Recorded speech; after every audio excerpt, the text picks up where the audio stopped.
Hi, and welcome to What the Bleep is Ego and Shadow. We have a fabulous Libra, Gemini, Virgo panel today. So this is going to be a lot of fun. So I am looking forward to learning a lot from these ladies and their experiences and their processes.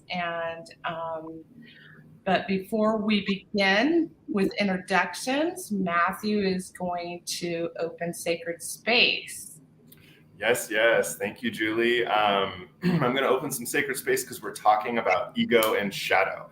And sometimes that gets kind of sensitive, or we, as viewers, might feel that we need a little bit of support as we talk about some of these topics and whatnot. It's all in love, and it's all here to bring us closer to love. So I invite everybody to come to eyes closed if that's comfortable to you. And I'm going to open sacred space in the Peruvian tradition.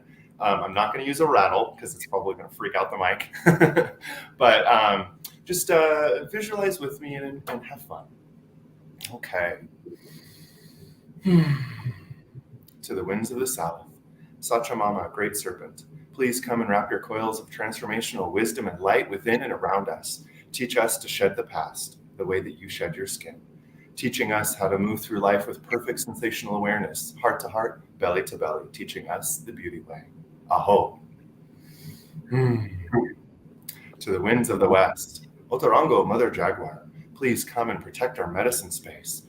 Be the mother to all of us as cubs and help us to mulch dense energies, teaching us the way of the peaceful warrior, to love everything that we do and do everything that we love, to live impeccably across the rainbow bridge between life and death, between worlds, teaching us how to die ultimately, teaching us how to live ultimately, teaching us how to love, teaching us the path of Monet.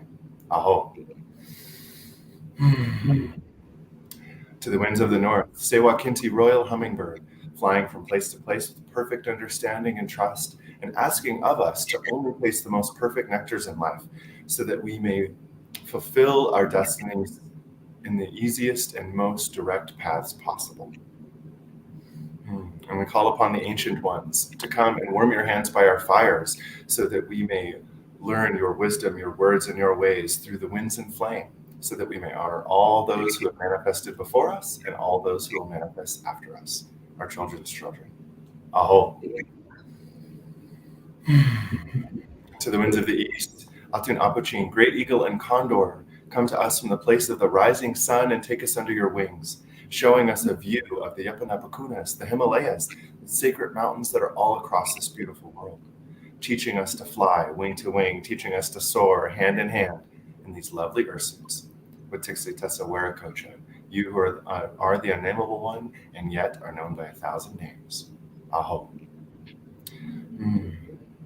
And to Pachamama, Mother Earth, we've gathered here for the healing and empowerment of all of your people, the standing people, the stone people, the two-legged, the four-legged, the fin, the furred, the winged ones, and the cutie crawlers. We've all come to experience balance. Aho. To the winds of the sky. We call upon the star nations, the moon and the sun, and we ask that Archangel Michael come into this space and only allow the most altruistic and benevolent beings within. We ask all of our guides and angels and anybody else who wishes to be here for our greatest and highest good to join us in this beautiful experience and integration of wisdom. Aho. And then lastly, with your hand on your heart, just feel into our heartbeat for one moment. So it brings us back to let us know that we're human. We're here with so many different facets of who we be. The good, the bad, the beautiful, the amazing, everything in between. We have identity. We have consciousness. We have connection. We're all mirrors for each other so that we can grow closer and come home. What does it mean to you to come home? Aho. Yay. Oh.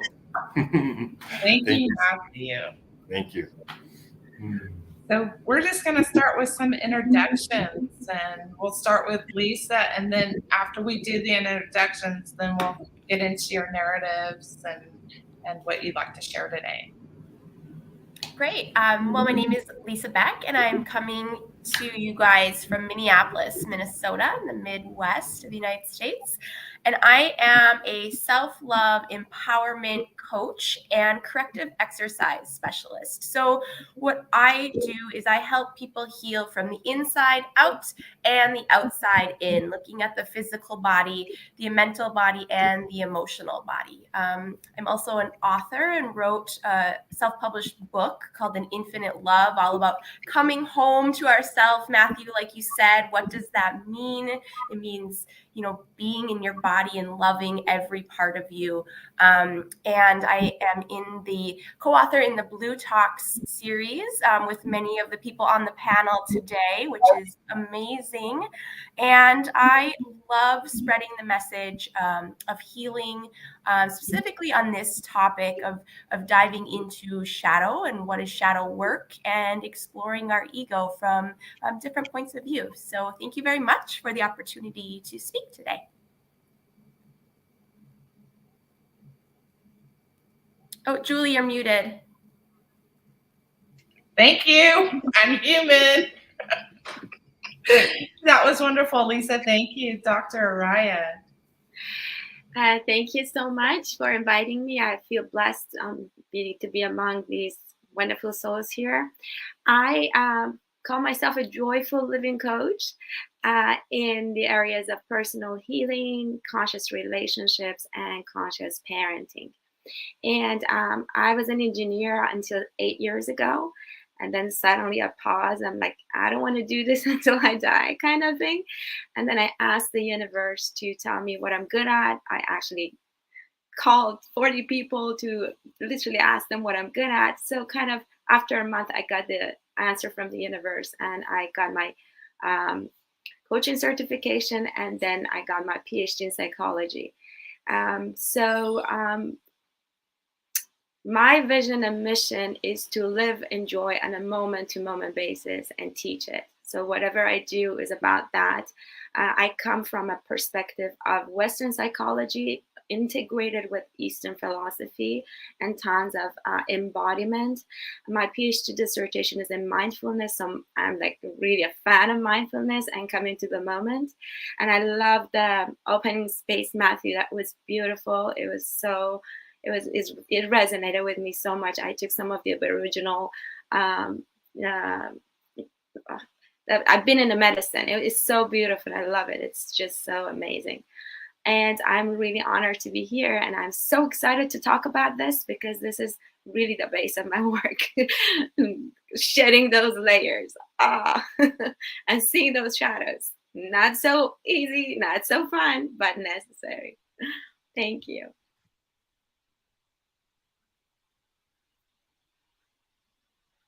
Thank you. Anne? Hi, my name is Anne Hince. I'm living in California. I'm from England.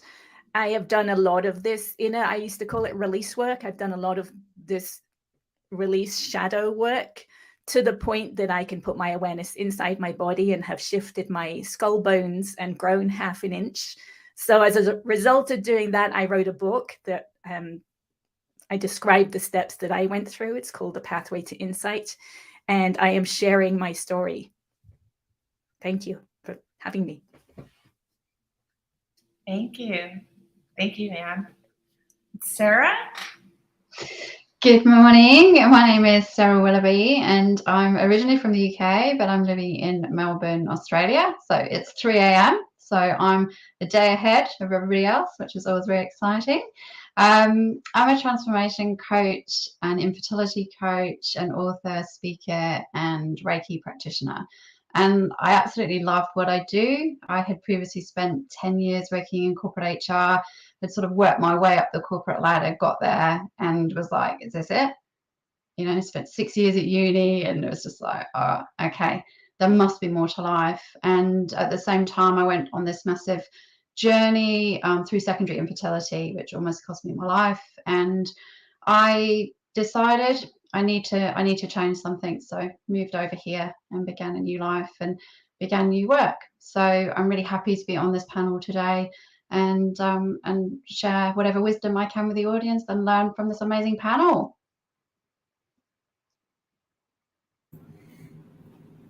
Beautiful, beautiful. Yay. Thank you, everybody. Julie, will you introduce yourself?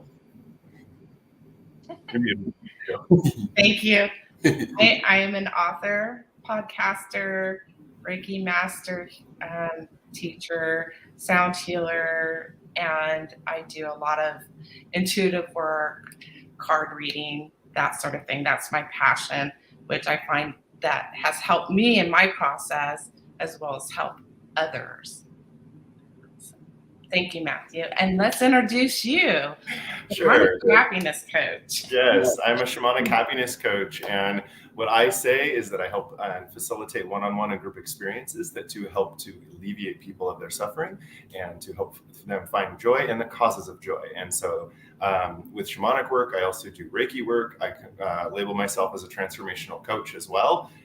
So I do a lot of cognition and a lot of shadow work and all this stuff. It's super fun. I love it. Yeah. All right. Okay, I guess we'll start with stories.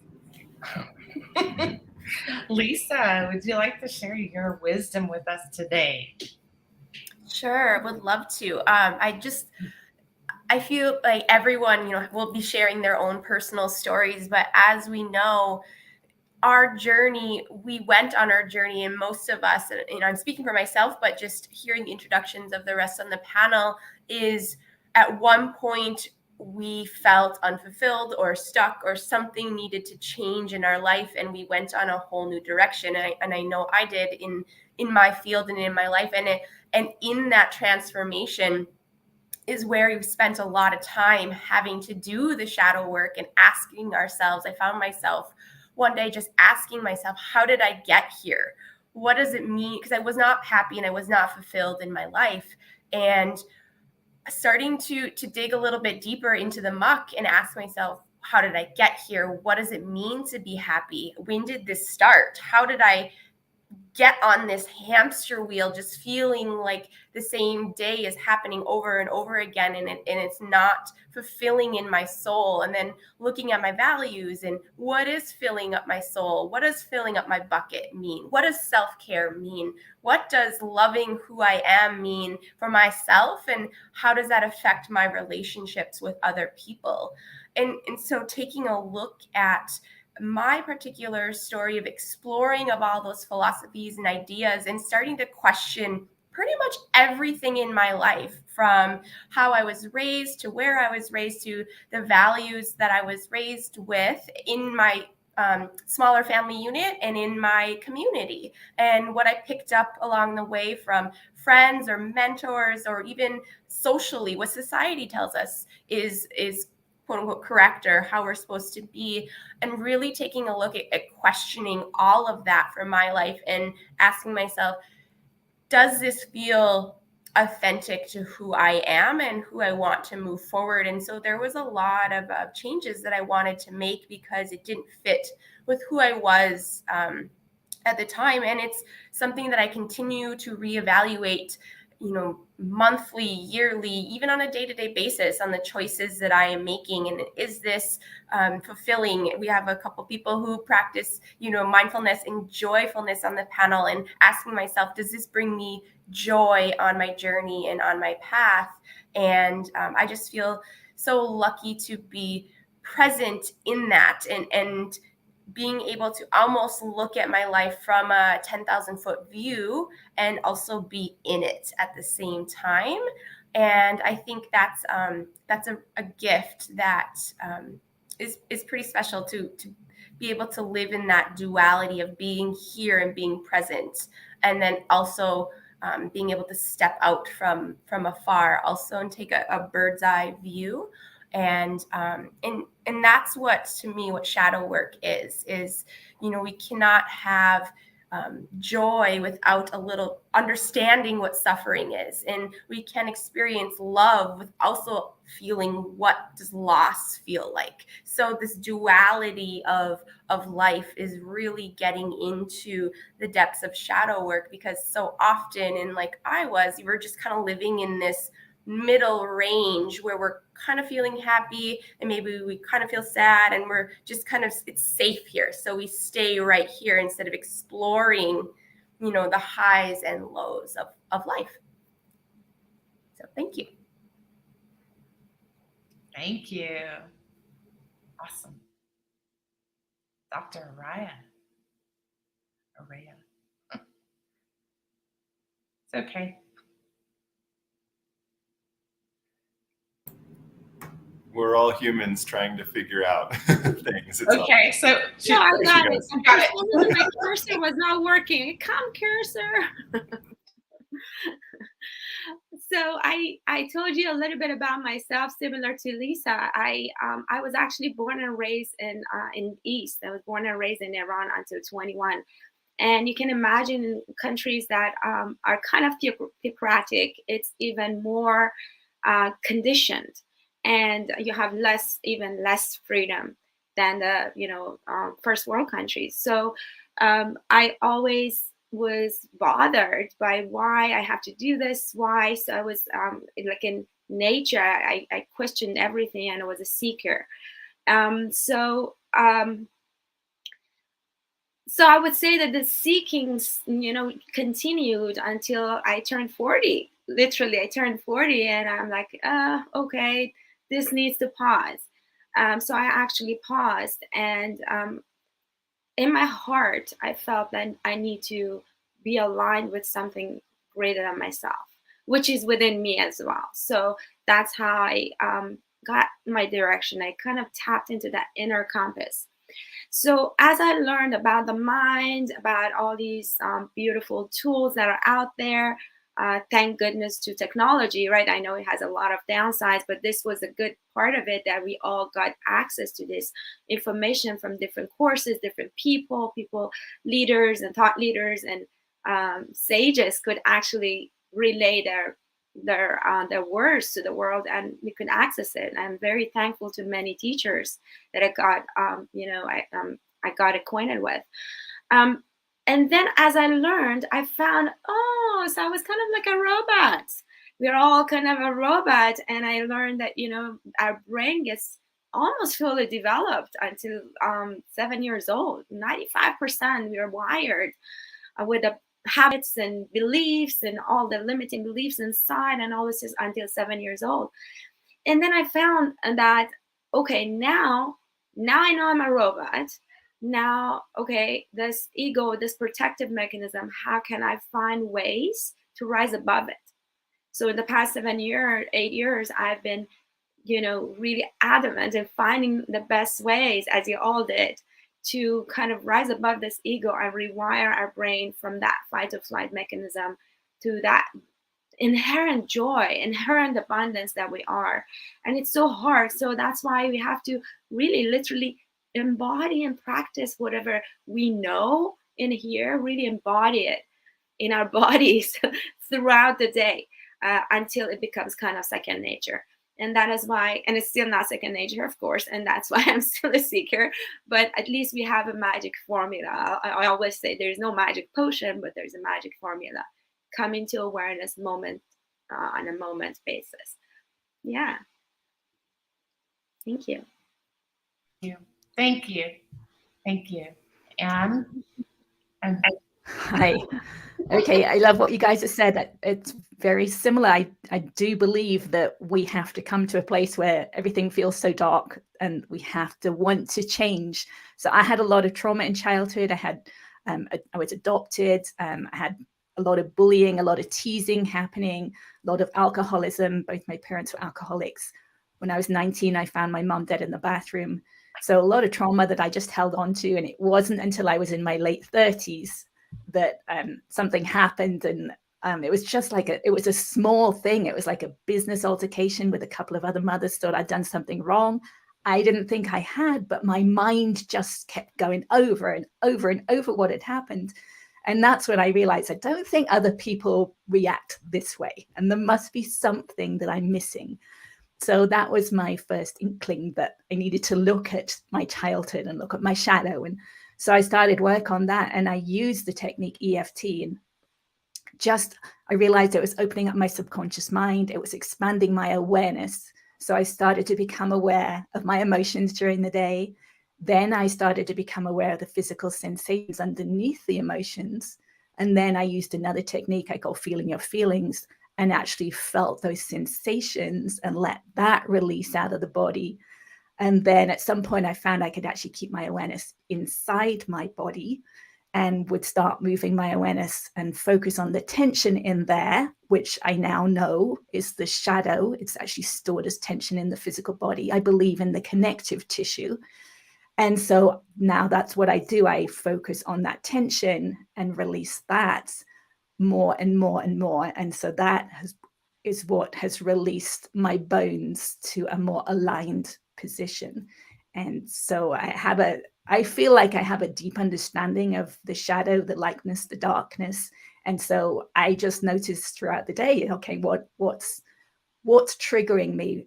What's making me feel not peaceful? And then that's what I work on, just to get a deeper and deeper level of healing, of releasing dis-ease in the body. That's what I believe we're doing with this shadow work.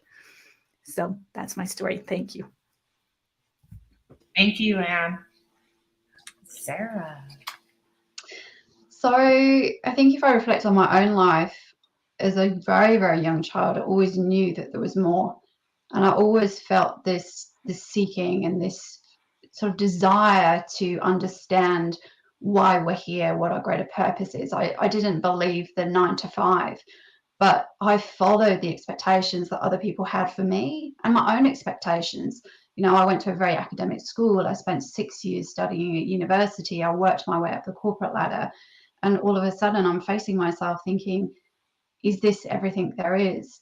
And like I mentioned, I was going on this journey through secondary infertility at the same time. And that's when I had this big aha, you know, like, okay, I'm lying in ICU and I'm literally looking my ego in the face saying, what has stopped me from living my best life? Am I happy if I take my last breath? You know, will I leave this world fulfilled? Have I left a legacy? Have I made a difference? And the answer was no, no, no. And I felt really ashamed and I felt really scared.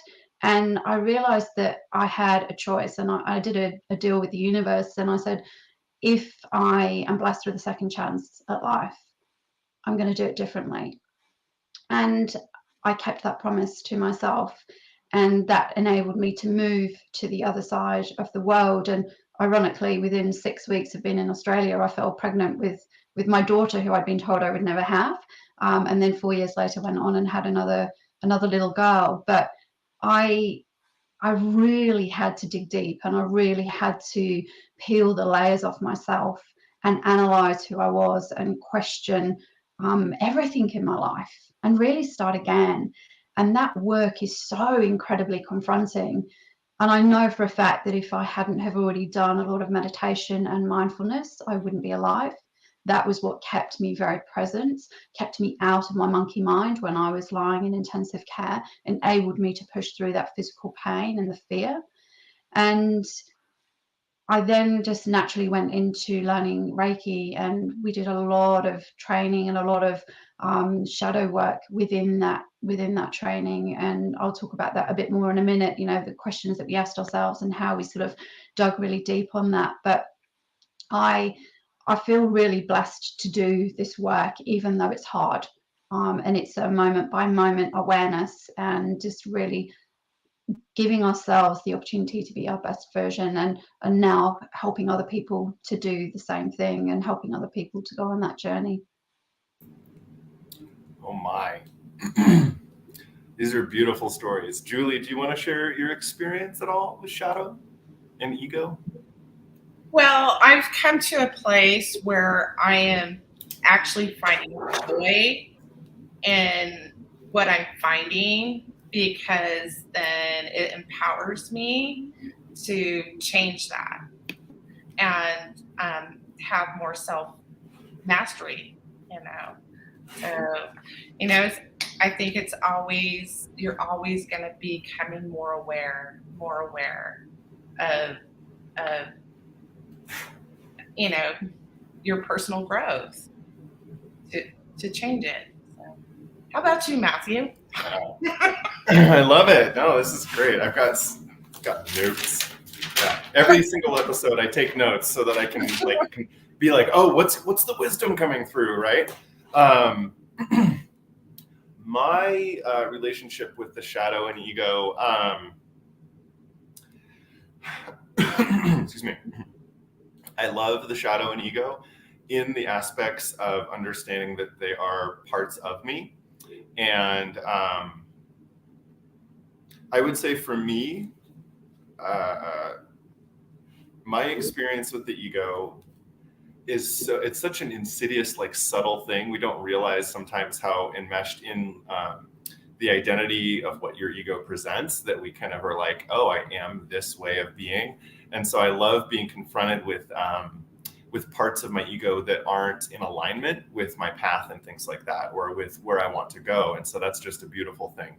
My shadow work, I love shadow work. And this is one of the things that I truly believe about the shadow is that it's here to show us the degree in which we're separated from love in the moment. And so the pain that I'm feeling in this moment is the barometer of how far where's the screen? There we go. How far I can be, or how much growth and healing I have to gain this wisdom so that I can embody the next version of myself. And so for me, like I've gone through suicidality before, and that brought me into really understanding the biology of who we are, specifically the neurology and things like that, and learning mindfulness and specifically compassionate mindful meditation and how it affects the physiology of the body. And then it just blossoms from there as far as where the shadow and the ego have led me into like medicines and whatnot. But yeah, my hard part was going through a beautiful in quotes, ego death and doing a lot of shadow work when I became suicidal. And that was because I didn't know what I wanted to do, and I was stuck in a relationship that I didn't understand, that I thought was there for me. And then my life at the time, I was in a very stable job, but it wasn't fulfilling at all to me. And I just needed something more. I needed more community, and I didn't realize what that was. I thought that I'd had it, but really I needed to let that version of myself go. And that was beautiful. And that's what brought me into the path that I am today. Beautifully enough, is those lows really, when we can process through those, I find really helps to elevate us into our purpose and align us with the work that we're here to transform on this planet. So that's my little 2 cents on that. Yes. That was deep. Thank you. Yeah, sorry. We're going deep. We're going deep here. We're going real deep. Yeah. Where, I have a question. So, everyone's kind of been through this, like, awakening to come to terms with this. And so, did you start looking at triggers first? This is just a general question to everybody. So if anybody wants to comment. I'll hop in. What was coming to mind, Julie, as you were saying that question, and Matthew, as you were kind of talking about your story, was for me, how I kind of jumped into this work and triggers, right? Relationships are always mirrors for us to look at. And I was always looking at, okay, in my relationships, why aren't they working out? Right? Why aren't they lasting? What role am I playing in these relationships? So 100% self-accountability. And I found that we always look at the word ego and it kind of has a negative connotation. If someone has a big ego, their head can't fit through the door. And I thought that as well, but then I realized, oh no, that's a part of ego, but ego can also be many different things. Like I found in myself in relationships, I wanted to save people. I wanted to heal people. So I would attract all these partners to me who needed healing or wanted to be saved. And that was also my ego saying, asking for validation. If I heal you, I am good and I am worthy. And that was my ego keeping myself safe. And so relationships were a big trigger for me to begin to kind of break it down on what is my role in this relationship. And it doesn't even have to be romantic, right? Platonic, business, anyone was coming to me.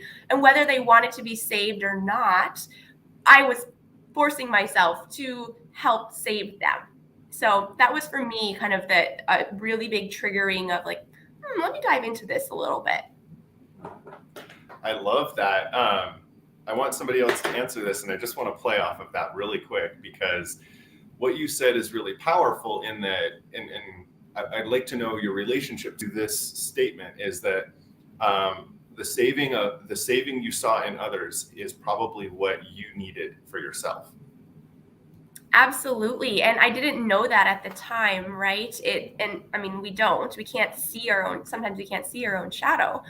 And so it wasn't until I stepped back and realized, oh, okay, what is the pattern that I'm seeing repeated every single time in my relationships? And take out relationships and put in, whatever applies to someone else's particular life. But I was looking at those patterns and seeing, okay, what am I doing repeatedly? And that was when I started to realize of, oh, I'm searching for something externally that I know is internal. And I need to work on the internal parts of myself so that I can project that externally.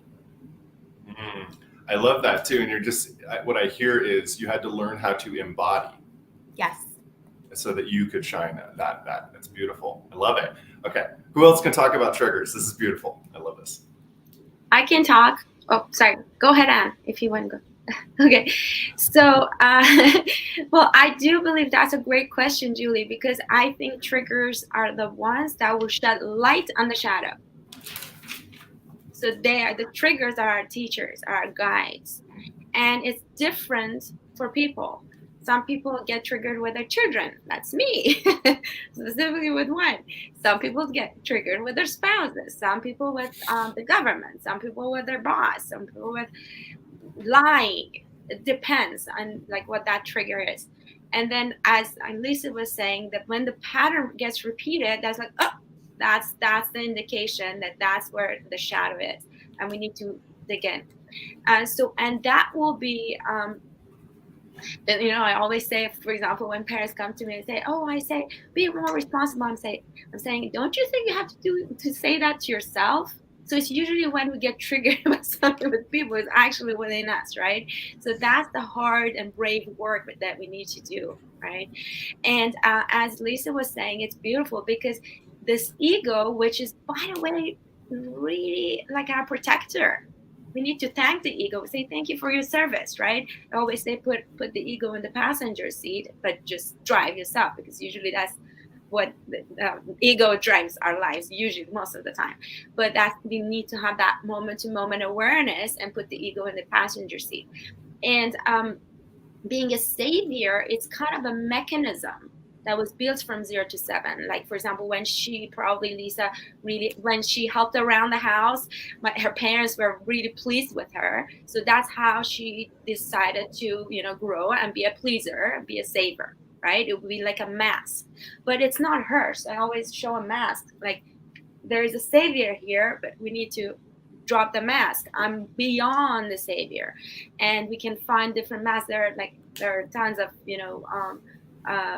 classifications out there. We can talk about it more, like for example, the 5 ones or the 6 ones. What kind of masks are we wearing? Becoming aware of them, and on a moment-to-moment basis, says, "Oh, that's not me. It's my people pleasing. It's my savior role. It's my fixer role," and then go back to the heart and see what is the compassion, self-compassion route, as well as compassion for other people. So we can actually taking action aligned with our essence rather than coming from the 0 to 7 years old, so naive, because ego is very naive because it was built in childhood. It's literally like a child, like a little childish mechanism. I love that. Yeah. I love Dr. Arayeh. That's what I'm used to. I apologize. I love your name. So many ways of pronouncing everything. I love what you're saying in this this learning what the ego is and how to be friends with the ego, and like we're all using our ego right now to be presenting, right? And so it's beautiful to be able to understand how to utilize the ego and become friends with that. And I wanted to give context slightly. What you're referring to is before the age of 7 is when we're developing the archetypal teachers that we have, basically. So it's like, how do we resource, okay, what would mom do at this point, right? What would X, Y, and Z do at this point? Those are the archetypal teachers, and those all solidify generally before the age of 7, around that time. And so, yeah, that's what we usually resource as we're older. So, and that's what we go into is the healing process, which you're referring to. Yeah. And I love how also everybody is already starting to talk about the Cartman triangle, being on that space where we're either the victim, the rescuer, or the prosecutor, right? And so it's beautiful that we're already talking about this in this space. So I love it. Cool. Anne, what were you going to say about triggering? I love this. It's gorgeous. Okay, I'm probably saying the same thing in just slightly different words. So what I started doing was noticing during the day when I was becoming emotional. So those were clearly triggers, but I just came about it in a different way. I just noticed during the day when I was becoming emotional, and then I would work with that emotion. So as I said, I used EFT, which is tapping. Probably most of you have heard of that, to accept the emotion. And I'm sorry, I've got my dogs outside and I can hear them.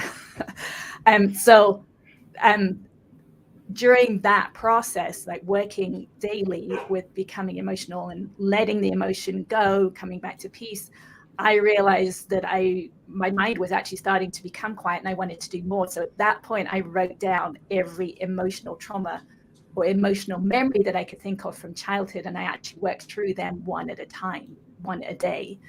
So I came at it from 2 different aspects. Wow. That is some dedicated work. That is serious transformational work. I was determined to change. Yeah, you just laid it out for anybody watching right now. Like doing that it's very, that's going for it. I love it. When you were talking too in your first explanation, or your first describing your relationship with the shadow and the ego, I love what you went with, and you were talking so much about being able to feel your emotions.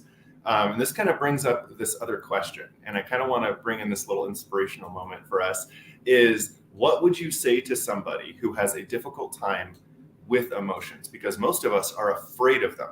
We're like, no emotions, right? And yet as a human, they are part of our experience, just like as we see and breathe, right? So what would you say to somebody to invite the possibility of experiencing that and being okay with it, and to allow it to move through you? And there's more to this question, and I feel like everybody has a different answer for this. So let's just do a round robin really quick. Who do you want to start with? Oh, Lisa. Yeah. I would remind them that emotions are just energy that we want to embody and move through our body so it doesn't get stuck. Because as we know, stuck emotions leads to stuck energy, which can lead to disease and physical injuries.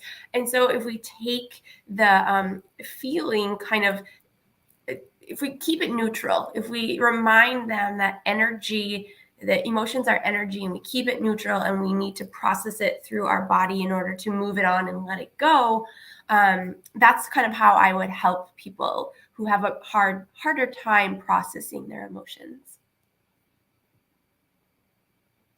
Beautiful. Yeah, Dr. Ray. Oh, thank you. That would be good if you mute and unmute me, because my cursor gets wacky. I don't know why. Okay, thank you. So beautiful, Lisa. I love that. So here's the thing. As I was talking about the ego, imagine there's a boy, 3 years old, and the boy cries, and the mom says, "Boys don't cry, don't cry." So the ego helps the boy to suppress the feelings. So that's not only for men, it's for everyone. Like, we cried as children and we were either put in timeout, spanked, punished, or rewarded. It doesn't matter. So that way, children can feel their feelings. They're really authentic. They cry, they yell, whatever they want to do, they do, right? But parents, unconscious parenting will kind of coerces them to suppress their feelings. So that's why, and we carry that mechanism to adulthood. That's why we forget how to feel. So that is why this is one of the toughest practices that we can do as healing, as Anne was saying and talking about, like, because we are scared of emotions. The ego doesn't want us to feel bad. That's why it was built. So we suppress the feeling. So I think, Matthew, to answer your question, it is important to be vigilant, as Anne was saying, like, be dedicated. At the beginning, my coach told me every hour you have to pause, put a reminder, and ask yourself, how do I feel? At the beginning, I didn't know, because we don't know how to feel. We just have bad, mad, sad, happy, and that's it.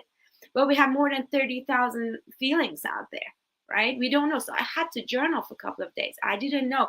Is it helplessness? Is it frustration? Is it overwhelm? Is it guilt? Is it loneliness? So I had to feel it. And then here's the good news. Maximum duration of each feeling is only 90 seconds. So if you just feel that feeling in our bodies, as Anne was saying, like using either the somatic sensations or really feel the feeling, like say, I feel angry, and really feel angry instead of thinking about the story in the head, really feel it in here. And then we actually come to the kind of distinction between feelings and emotions. So feelings, as Lisa said, is very neutral and are healthy feelings, right? And they have a message. Rumi says these feelings, feel them, they are messengers. He also says the cure for pain is in the pain. So if you feel that anger, which is healthy, is telling me something, either I need self-care, boundaries, something. If I feel the feeling, then it doesn't turn into unhealthy emotions, which is energy in motion, which is like bodily reaction, is like heart palpitation, cussing, I don't know, something with the body. So when we feel the feeling, then it doesn't turn into unhealthy emotion. For example, if you feel that anger, it doesn't turn into rage. If you feel the grief, it doesn't turn into depression. If you feel the envy, it doesn't turn into jealousy, for example. If you feel the fear, the people who have anxiety, it's because there's an underlying fear. And if you pause and ask ourselves, okay, what am I afraid of? Feel the fear, and also analytically kind of analyze it and, find out why I'm feeling this. Maybe I have an unrealistic assumption, which is usually the case. So these two ways. I hope I answered your question, Matthew. And you can mute me. So I talk of emotions as being stuck energy. They are energy that we've experienced in childhood when we were programmed, and it's stuck inside of us. And if we actually feel it and accept it and let it pass through, then it's actually gone from our body, and we no longer are emotional around the same subject, the same thoughts. But like the previous people have been saying, I actually use the term slightly differently. I talk about emotions as being the words, and the feelings as being the physical sensations. And in childhood, we get dissociated from the words, right? We use the word anger, frustration, sadness, but underneath that, we're actually describing a set of physical sensations that we're feeling. So the child, the little boy, will be feeling these physical sensations, and the mother might say, oh, you're angry. So he starts to use the word I'm angry, the words I'm angry, and no longer pays any attention to those physical sensations. So as we start to do this inner work, I mean, when I started, I had no idea how I felt. I'd suppressed everything for so long. I couldn't tell you if I was feeling sad or happy or angry, because I just suppressed it all.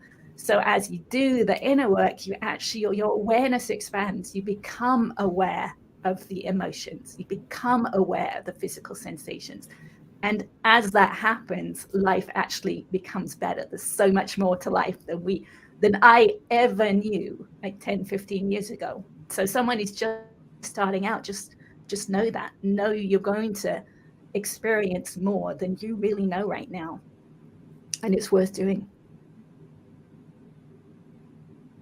Yeah, Sarah. I think for me, I really started to delve into this when I moved over to Australia, because here we have this culture of suck it up is one of the phrases here. And like Arayeh has said, you know, boys don't cry.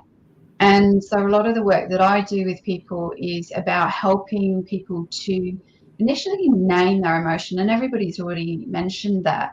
We don't understand our emotions to be able to then become an observer to them without getting dragged into the drama and then getting taken through that, you know, physical, emotional response that we then go through.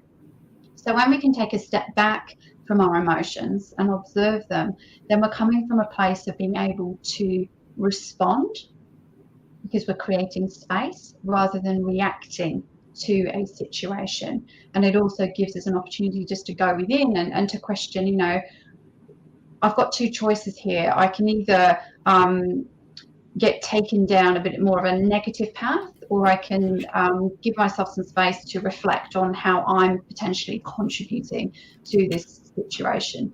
So having a teenage boy and knowing that here we've got such a high suicidal rate for men under 25, I've really started to dig into how I can help him and also my daughters to make sure that he doesn't grow up trying to suppress his emotions. For me, I had this massive light bulb moment when I wrote my very first article in 2014, and it was actually on vulnerability. So I did a lot of work around Dr. Brené Brown, and she looks at, you know, courage and shame and empathy and vulnerability. And I realized when I wrote that article, it was quite ironic, because when it was actually published, I became very vulnerable, and I was like, whoa, and, you know, my ego came in, and I was like, oh no, did I really want this to go out into the world? But when I looked at that, I realized I didn't even know that vulnerability was a word. I didn't even know it was in my vocabulary. I didn't know what it looked like. I'd masked it with anger and fear and all of these other things. So that was a massive pivotal moment for me. And I think we're often vulnerable, but we allow all these other emotions to stack on top of that. And so we can't get to the root cause of what's actually going on for us. So I think that's what was coming to mind when you asked that question, Matthew. Yeah. That's beautiful. Wow. Didn't expect that amazing of answers coming through, and that's beautiful. Thank you for allowing me to upgrade in this moment. I feel like I just got a lesson, and it was really impactful, because each one of you, as I was listening, gave me a new perspective on this shadow and ego work, right? And Dr. Ray, I love your example of the child, and it's it's so succinct. And what I wrote down from that was, and this is kind of compounding from understanding heart work and how there's different cultures in the world that come from a better presence of the heart rather than the cerebral aspects of things. And so as we're talking, most of us have come from a cerebral existence, and we're coming back into the heart, where children start from the heart and we teach them to be cerebral, and now we're going back. And so I just really appreciate you letting us know what that is. And this idea that just came in about the pause, and somebody will have to get them back. That's the pause is interesting, because when we think about the rest of the beings on this planet, how many of them have the ability to pause and actually understand or be able to listen to what emotions are coming through? And when we see that, we're like, oh, this is interesting. So maybe humans are the way showers for many other beings or things like that, that allow a greater pause so that we can witness what's happening and embody this new direction or the next new moment, right? So we are manifesting, so to speak, or creating the world around us because we have the ability to pause. And when we don't do that, we allow the creation of our world to just be cavalier, we could say, in a way. And then we also came into this this beautiful area of vulnerability. Not a lot of us are told what vulnerability is, how important it is, and then this brings us into this idea of saturation, so to speak, of the inability to release. And so that's like we become saturated with pain, we become saturated with things, and then it shows up in different ways. And so the question comes, Julie, did you have this question worded out yet? I forget. No, okay. This question, we've been working together trying to get this next question, because we do this completely as the container develops. So this question comes in, I guess, as we live with what we're being presented as is bad or good or bad, and so we try to shift from those things. But what I've heard is that we only understand that we need to shift after the chronic issue has manifested. So somebody, Dr. Ray, I believe you said from jealousy to envy, or one of those two. I forget what was said, but unless you feel this, then it becomes this, right? And that's the chronic issue. And so most of us are going around with chronic issues all the time and not even realizing that that's the case. And I bring this up because we talked about like the monkey mind. And it's like, well, what if the monkey mind, like the issues that we find with the monkey mind are actually the chronic issues of something else? And so this comes up into the chronic issues of storing that pain, so to speak. And so this comes up to the techniques and things. What can we use to start to alleviate those things and go into the deeper aspects of who we are? That was a big question. Huge. I had no idea we were going to get to this level in this podcast. So you're welcome, everybody. This is a huge healing session, but there you go. So I'm just going to mute myself and allow us to do we all have responses for this? I assume we do. Okay, good. We'll do another round robin. Beautiful. Lisa, go ahead and start. And I'm just going to stay muted so you can all just go from each other. I'm sorry. Can you mute me and then unmute me? Because did you see what happened? I moved my cursor and I was gone. I don't know. Sure. Okay. Yeah. I will do that for you. Yes. To answer your question, Matthew, I love what you said, and I think my answer is you started to hint on it a little bit when you brought up the animal kingdom, and I love observing my dog. I have a golden doodle, and he is a great example, or animals are a great example of how to physically move emotions through, and so they don't become chronic. And I think one problem that we have as humans is we get triggered, or we have an emotion, and then we ruminate on it, and we think upon it, and we think upon it, and then law of attraction, we're just attracting more incidences or circumstances into our life that is going to bring more of those feelings, whether it's fear or fear or despair, depression, whatever it may be. But if you look at a dog, whatever emotion that they feel, fear, then they physically shake it off, and then they move on. So they move that energy through their body, and then they move on. They don't sit here and contemplate it, think about it. They just shake and move on. So to help move something from chronic to acute, it's just like in the body.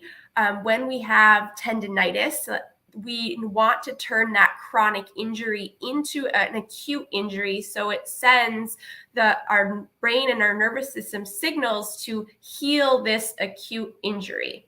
And so that is a way we can do the same thing with emotions, is turn it to acute, where we want to make it short and then move it out of our body by physically moving. And I'm sure these other wonderful women have other ideas on how we can do some more in body work, but that would be my answer.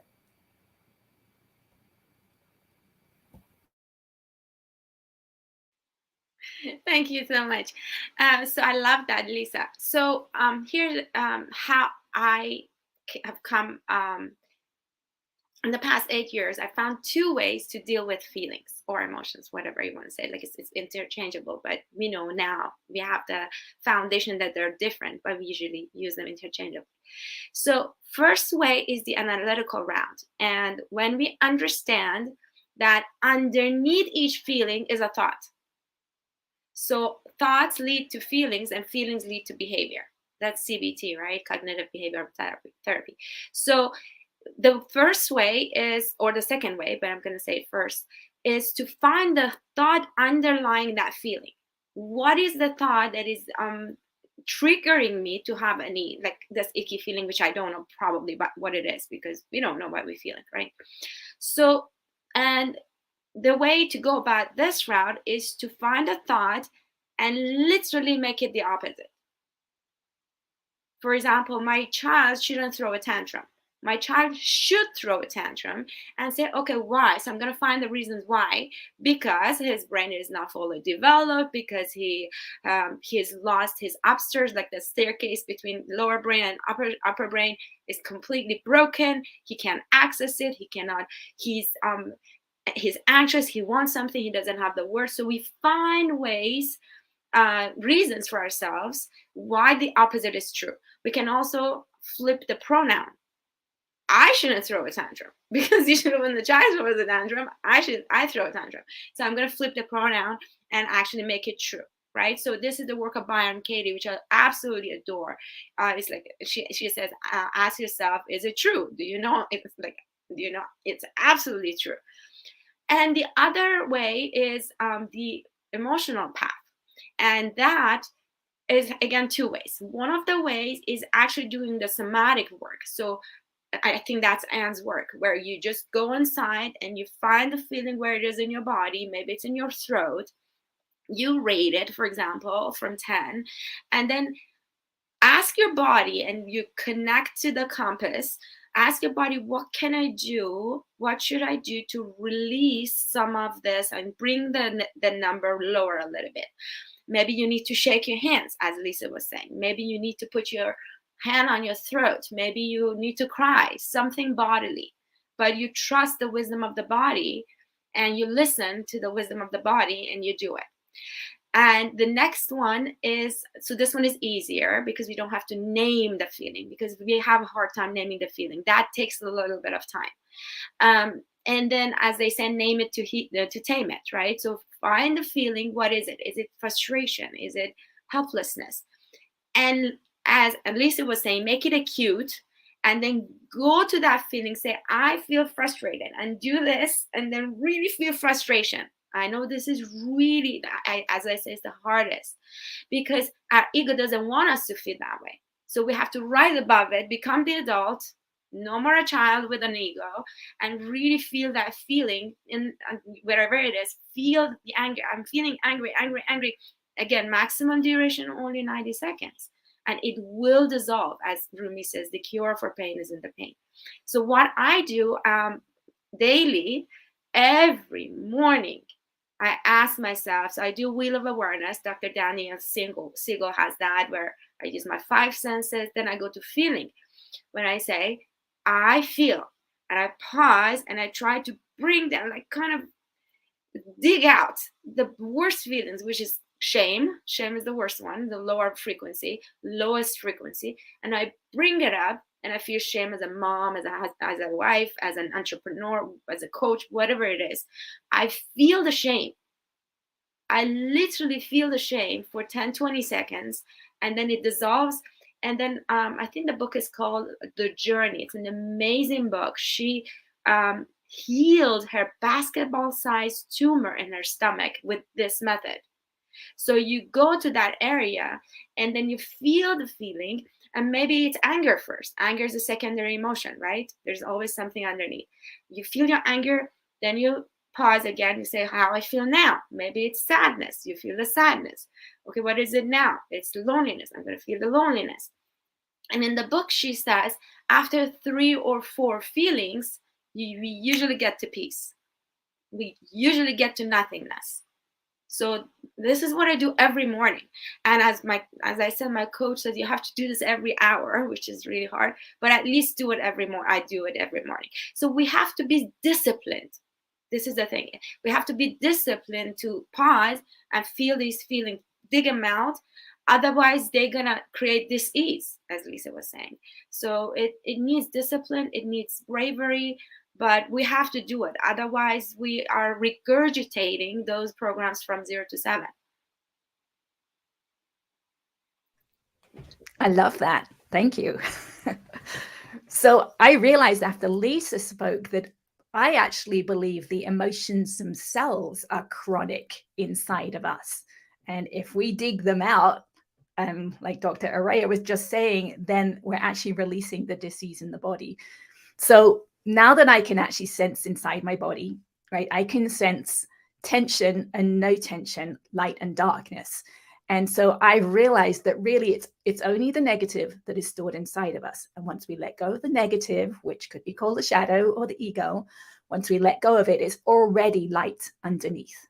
So all we need to do is find the darkness. So that's what you just talked about. So for me, to begin with, I used EFT, Emotional Freedom Technique. It's free. It's available online. You can learn it in 5 to 10 minutes. And you're tapping on points in the body as you're feeling those emotions, as you're bringing the memory to mind. And it's letting that tension, the stored tension, dissipate from the body. So that's what I used to begin with. When I didn't have the awareness of the physical sensations, right? I just had all my trauma and all my triggers and everything that I had to work on. I just used EFT.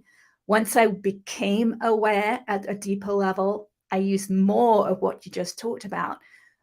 But I was feeling the physical sensations. So if I was feeling frustration, for me, that would be more tension in my solar plexus.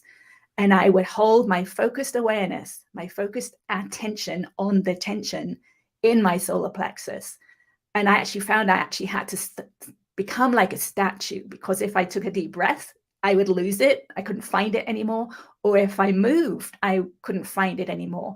I wanted to focus on it. So I held myself like a statue, didn't breathe, stopped breathing, just held my focused attention on that tension, and it would dissipate. I'd have to take a deep breath. There'd be a shift. And I would think that thought again. Yes, the thought was associated with the emotions. I would think that thought again, feel the tension, hold my awareness on it, do the same thing again. It would dissipate. I'd do it over and over again until the thought no longer had emotion stuck inside. So that was a deeper level that I think maybe empaths can do. I think maybe empaths are more aware of those feelings inside of them. So some people could maybe start at that level, but I couldn't start there. I had to use something like EFT to begin with.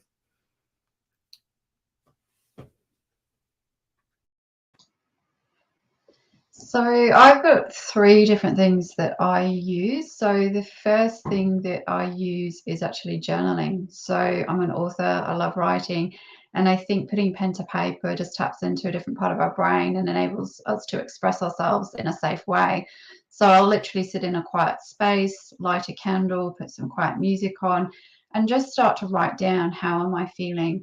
Not getting drawn into that, not judging myself, but just keep writing. And that really helps to move those emotions through my body a little bit quicker and brings awareness to what's really going on for me. The second thing that I use, which is part of my daily practice, is meditation, and literally just coming back for 2 minutes at a time and just focusing on my breath. Where do I feel it in my body? What does it feel like? Is it in my nose? Is it in my throat? And I think when I first started learning meditation many years ago, we were taught that we had to sit for 30 minutes at a time, every single day, same time, same place. We put so much pressure on ourselves. But when we just sit for 2 minutes every day consistently, we take that top level of emotion away, which enables us just to find those moments of peace and quiet that already exist within us, but we don't know how to tap into them because we're so distracted with what's going on in life. Life is busy. And the third thing that I use, which is probably my favorite because it's accessible to most people, and that's going outside into nature and really connecting with self. When I go outside, literally within a moment, my energy shifts. I can feel that. And it just gives me space just to be, not do. And I think we forget that we're human beings, we're not human doings. So nature for me is my sanctuary. There's normally something, and if you live in an apartment and you can't get outdoors, bring a plant inside, sit and do a meditation with, some plants, but bring nature to you. So those are the three things that I consistently use that are accessible to people, I think, until we're able to go in a bit deeper and really sit with ourselves. Those things just are a nice, gentle way to be able to process emotions and deal with life. So I wanted to mention Sarah's second way. It's perfect. Why? Because it's actually science, and it's my dissertation. I developed 3 1-minute mindful breathing micro breaks. It increased well-being, it increased recovery from stress, and increased present moment attention. So if you just pause 3 times a day for 1 minute and just bring attention to the breathing on the chest or on the nose, and then as soon as a thought comes, we detach, we don't jump on it, and we come back to the sensation. Even 1 minute of it will make a huge difference. And then really make it a practice. Whatever we do, we come to the present moment. Even 1 second, 2 seconds. Like if we were washing the dishes, really feel the water on our hands. Even that will help us release some of the trauma. I love this. Oh my goodness. This is great. This is so deep. So for everybody who's watching, this is an entire coaching session just happening in 15 minutes right now.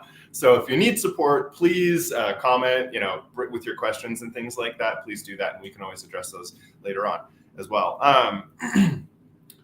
Again, my mind is blown at how it's just being opened up with all these different perspectives. Dr. Arayeh, you and I do a lot of similar research, and everybody here, we've all tapped into similar things. Lisa, we do, Sarah, Anne as well.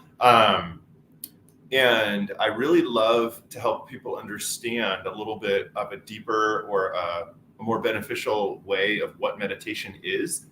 And meditation is the practice of learning how to become aware.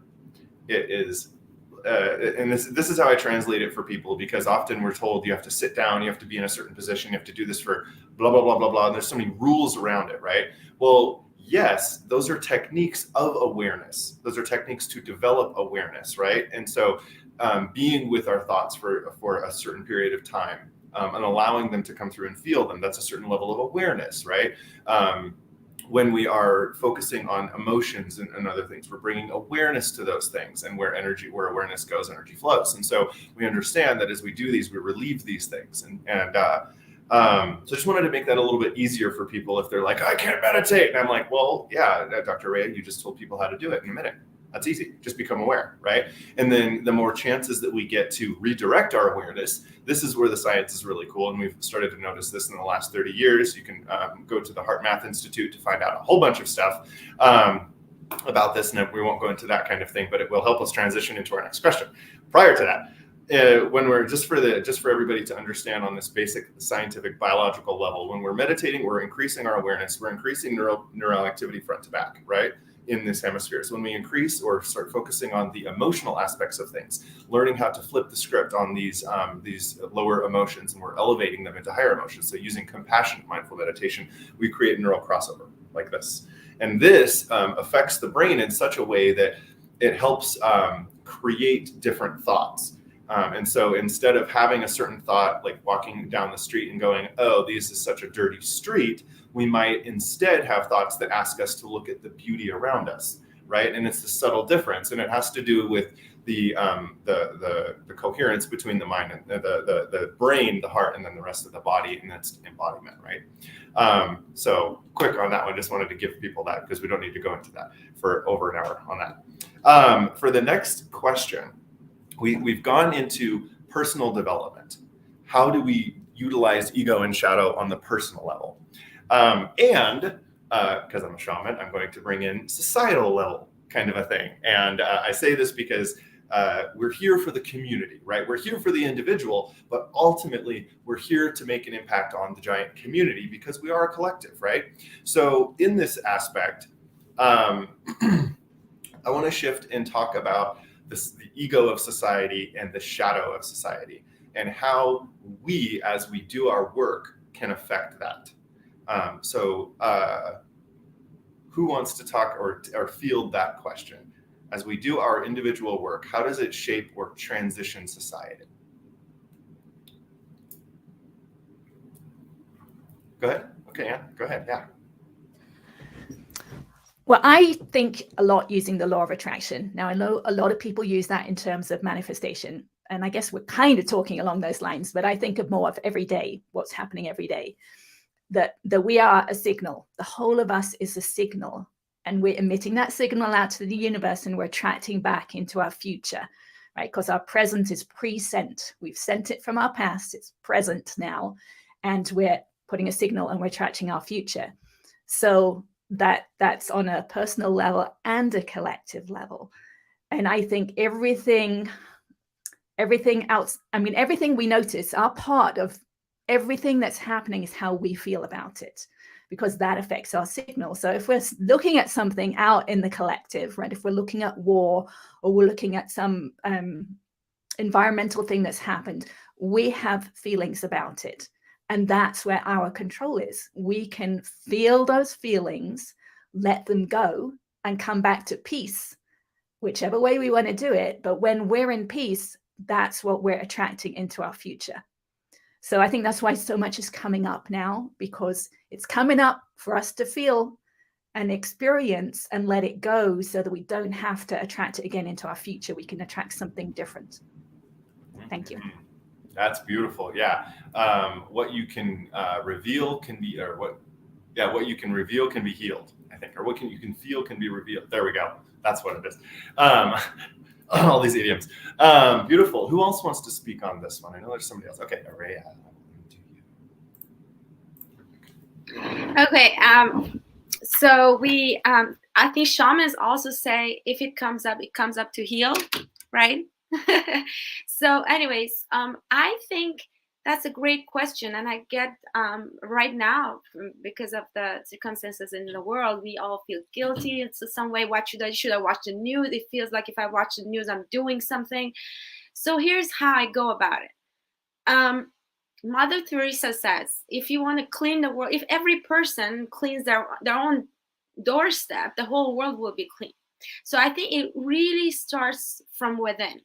And even they have scientific research that monks meditated, and it actually affected the city crimes statistics and all those things. So we really need to do our own due diligence, instead of, I'm feeling guilty, or I have to do this, I have to watch the news. So if we, as Anne was saying, if we really tap into that inner peace, we're going to have a ripple effect to the world. And that's number one. Number two, when it comes to judgment, because understanding that people who do wrong things, they are in their child ego. They don't know what they're doing. They think they're doing the best thing. So that way we become the world, like they become us. Like I have come to at least conceptually, I've come to this place that even the worst people, I say, that's me. So when we get to that, then we don't judge. So we are not vibrating on negative energy, and we are not attracting more of it. So we have compassion for people. We send them love, and we do our due diligence to bring our own vibration up.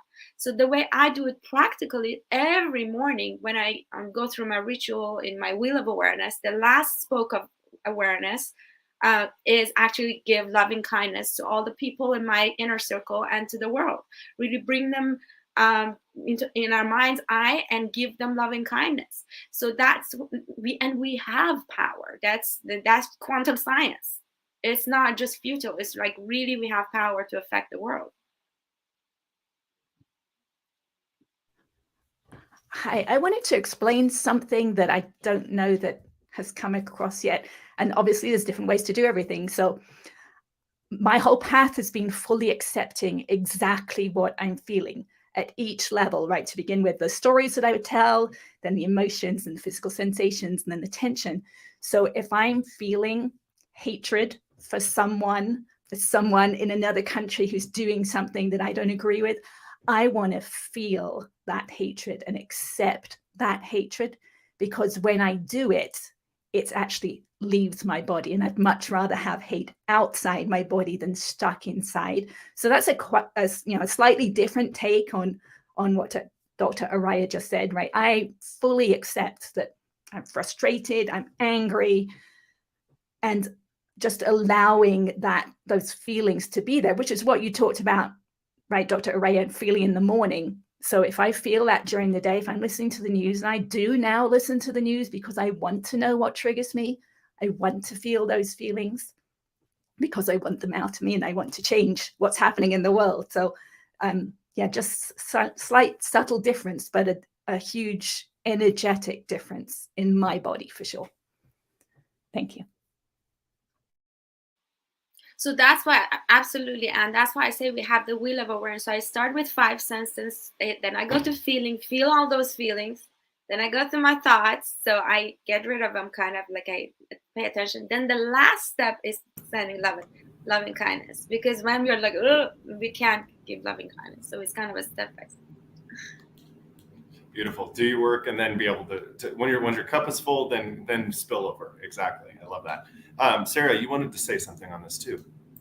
Yeah, I think I just wanted to reinforce what was already been said about, needing to do that work within ourselves first, rather than just projecting and looking outside and blaming outside of ourselves, and just knowing that what's going on in the world is just a reflection of what's going on within inside us. So where are we angry within our lives? Where are we fearful? Where have we made the wrong decisions? And we can change that. And that's where we can actually empower ourselves and those people around us. And as Arayeh's already said, that ripple effect of each one of us doing that work brings so much power to the world. And yet we don't realize that, but we can all step up. We can all be our best version, whether it's talking to our next door neighbor or, ignoring the person that's cut us up on the motorway or whatever it is. We can all just take that time to reflect and take a step back and respond rather than react. And I truly believe in that, that power, because we're all just energy. We're all connected. Oh, I love that. So go ahead. Yes. Hold on. I don't want to move from this before saying this. I do believe all love is self-love and all hate is self-hate. So it really starts from within. So I think it's really important to have that awareness. That's huge. Yeah. Lisa, I'd like to add in that yes to what all these beautiful women are saying. And I also think it's important for us to realize, and Matthew, you kind of touched on this when you said, fill your own cup before filling someone else. But I specifically speaking as a woman, like sometimes we have to give ourselves permission to receive and give to ourselves. Like Dr. Arayeh has a beautiful practice that she does each morning, and I am assuming Anne and Sarah do as well, because I know they continually do the work on themselves, and they are giving themselves permission to taking time out of their day to do their own work and to be able to receive. Because when we are giving and playing all these parts and wearing all these hats, we're giving all of our energy away to other people, to the world, to ideas, which is lovely, but we need energy to give back to ourselves as well. And so if we don't give ourselves permission to take that time to feel our feelings and to sit down and to look inside of ourselves, that's when we are able to make changes in this world. And that's when we are able to send out love to other people and, recognize who we are inside and the love we all are as beings, is when we give ourselves permission to do that. I love this. As you were just going into that, I all of a sudden was like, wow, I really wish that we had like a global work law that says that you have to take a few hours a day for yourself. And that's part of your job, kind of a thing. Just everybody do that. And it gets you away from doing your 9 to 5 or whatever that might be. It gets you out of doing yard work. It gets you out of doing maybe that's part of your self-work, but gets you out of doing all these, and it gets you the opportunity to be able to adjust yourself and work on yourself. Because we do that, right? We give ourselves away to everything around us. And this could be something that we enjoy doing, even kids, pets, maybe even a hobby we dive ourselves completely into. But if we aren't able to do that self-witness or self-expansion, we get stuck and we get those chronic things happening. I love that And you were such a good teacher in this moment about feel your feeling and go through. Feel your feeling and release it. Love that. That is huge wisdom, because not enough of us hear that in our lives. And I think everybody needs to hear that. It's like, that's part of what being a human is all about, right? Choice of holding on to something or not. And we can see the effects when we do hold on to stuff. And I like the other way. This is beautiful. And you guys have already started to tee into the question that was coming up. And that, and it's this space where,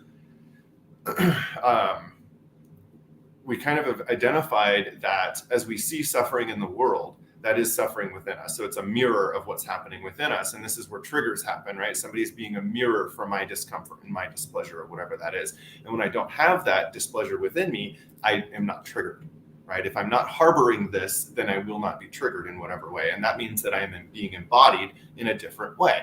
So I wanted to bring up in this context of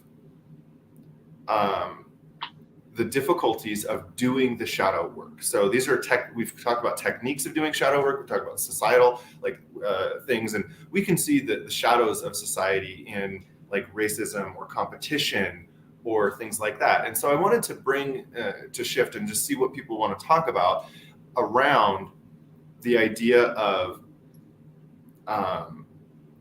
it's okay to do the ego and shadow work. And so that requires us to understand grief and understand competition in a way, and then also understand that we are connected. And so I wanted to see what we wanted to say about the mirror of society, the grief that we what we're taught about grief, what we're taught about competition, what we're taught about cooperation as well, since we are a community. Yeah. So who wants to speak into that?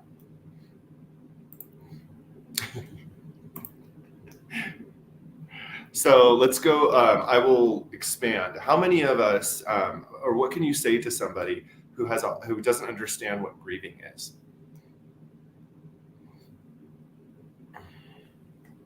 I can talk about it a little bit. I think it goes back again to the fact that feelings are bad. And that's how we were indoctrinated as children, because our parents didn't know about it, because their parents didn't know about it. So we kind of are like, it's in a familiar zone. Like when I talk about feeling your feeling, a lot of people right now, it's getting more and more because of the teachings, but we're like, what are you talking about? What do you mean feel the feel? I didn't know even. So when exactly, Karen says we are not taught about grief. We are not taught about any feelings. What if I tell you we don't even know how to be happy? We don't know how to feel our feelings. Why? Because we are constantly here. We have between 30,000 and 100,000 thoughts a day. Do you know how many thoughts it is in a minute? And most of these thoughts, unfortunately, they're negative, which are creating negative feelings, by the way, because every thought leads to a feeling. So we are usually here. We are thinking. We are not feeling. We have to relearn, first of all, understand this concept that is different. Like, what's the feeling? What do you mean feel the feeling? So we have to learn to really pause and go start from the body, as Anne was saying, like, where's this, what's the sensation in the feeling? Because sensation might be a little bit easier than the feeling itself. And then after the sensation dissolves, then doing some work, journaling, as Sarah was talking about, really find those feelings and then just say, so the way I do it, literally, this is how I look in the morning. I go like that. I feel like I just dig it out and really find the feeling and really feel whatever it is. And unless we do it, like my coach was saying, like, feel your feeling. After 2 months, I'm like, what the heck is he talking about? After 2 months, I remember there was something I was worried or I had an icky feeling about. And of course, we don't know. So I'm like, okay, let me just sit here and feel experience what he says. And when I did it, I feel ashamed. I feel embarrassed. I feel whatever it was. And I felt it. I'm like, whoa, it really felt like I won the lottery. It's like, wow, it's gone. It's not there anymore. I felt it and it's gone. So we have to learn tools. First, we have to deconstruct the stigma and really the ignorance, really, that we don't know how to feel. So we have to get educated about it and then find ways to actually feel it, and then little by little practice it again every hour. And the hour do that. Yeah. Go ahead, Anne. Yeah. So the only way we're taught about grief is we're programmed in childhood. We see someone else going through what we believe is grief, and that's what we store inside of us. So when you start to deconstruct it, right, grief is actually like a complex of feelings, and there are thoughts associated with it, right? So as you start doing the shadow work, I don't know how it works with some other things, but with EFT for sure, you let go of that upper level feeling of grief, and a thought will come like, oh, I'm going to miss X, right? And then you work with that feeling of going to miss something. And then, often I found that if someone is grieving now, it's actually from grief that they haven't let go from the past. So maybe when a parent died, that's really the underlying feeling and thoughts that they're having. And that kind of comes to the surface as you let go of the upper layers of the emotion. So it's going to be different for each person. The memories are going to be different for each person, but you can work on those memories and release the emotions around those memories. And then you can actually come to the point of peace. Yeah. Let's go, Lisa and Sarah. I think it's creating a wider understanding of grief as well, that yes, we are a lot of times taught we grieve when we physically lose someone that we love, but we don't think about the grieving aspect of losing a job or moving from a city, or one chapter of our life ends and a new one begins. Every single change in our life, every single pivot point deserves its own grieving process, and it may be short or it may be long, just depending on on your emotions involved in and how hard that change is to navigate. And then also recognizing that the emotion of grief is stored in our lungs. So one physical way to help process and move grief is through breathing techniques. Somatic breath work is a great practice that I use, and just taking time to slow down and connect with that inhale and exhale, inhaling life, exhaling all the negativity, that helps the body physically process the emotions of grief. Love it. Yes. Sarah. Yeah. I think I just wanted to touch on some sort of general observations around grief. I've done quite a lot of work on grief, both through my own personal journey, but also through the work that I do. So in all the things that I post about, grief is the one that people talk about online the most. So that gets tens of thousands of hits, where people start sharing about their grief and the fact that they don't talk about it, and the fact that they're feeling stuck and lost. And it starts a conversation within one single post. So I think we're all so desperate to connect and to know that we're not alone in our grief, but yet we, like Lisa said, we're not taught about grief. We don't have the tools and the techniques to be able to navigate through that. I went through a lot of personal grief when I had a number of miscarriages and was told I couldn't have more children. And that's why I'm really passionate about grief and the work around grief. I've written a book which has been launched this year about my journey to have my children. And grief is such a big part of that. So there's a toolbox in that book about these are the things to say to somebody who's grieving, and these are the things to not to say to somebody who's grieving, because we just don't know. And because grief makes us feel so uncomfortable and we don't have those tools and techniques, we tend to not say anything. We don't want to. Grief makes us feel uncomfortable. We ask somebody how they are. We don't actually want to hear that they're depressed, devastated, having a bad day, not coping, because then we go, okay, what next? I don't know how to be there for that person. I don't know how to support them. I don't know, I don't want to feel that discomfort for that person. The other thing that I wanted to mention, again, it's already been touched on, grief is different for everybody, and grief is different for if we're talking about physical loss of somebody, grief is different for every single loss we go through. So just because we've grieved in a certain way for one person doesn't mean that we're going to grieve in the same way for the next losses in our life. And the irony of grief is that we are all going to lose somebody we love at some point. You know, it's that thing that connects us, yet we shy away from it, which makes me feel quite sad. I've learned to walk towards my grief and actually see ironically, there is a gift in grief. We see grief as bad, but there is a gift in that grief enables us to be fully present.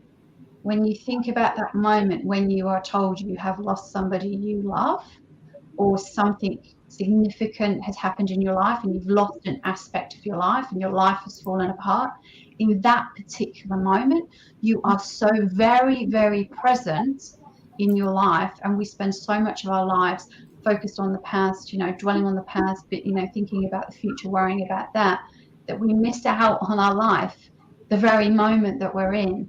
So I've started to try to reframe grief, that it's not all negative, that there is actually a blessing in that as well. Mm-hmm. I really like that. Yeah, Dr. Red. So I want to mention two things. One about grief, as everyone was talking about so beautifully, and so we need to customize how to grieve. Really, it depends on moment to moment, as everyone was saying. But usually there's like a process to grieve, and they call it Dabda. I don't know, probably you've heard of it. So the first phase is denial, then there's anger, then there's bargaining, then depression, then acceptance. So there's a phase that we move through, and it depends on every person. Maybe we go through it every morning, maybe it's just over a month, maybe. So we need to accept that. And the sooner we accept, as everyone's saying, and honoring that grief and not judging it, not resenting it, and really move through the feelings as we talked about, the sooner it leaves. But again, I believe that we can be sad but have joy at the same time. Joy is unconditional. Joy doesn't mean happiness, right? We can be sad. Sometimes I'm sad, I'm crying, but I'm joyful. It's not, I forgot that expression, but what do you call it? Like, if this one, it's not exclusive.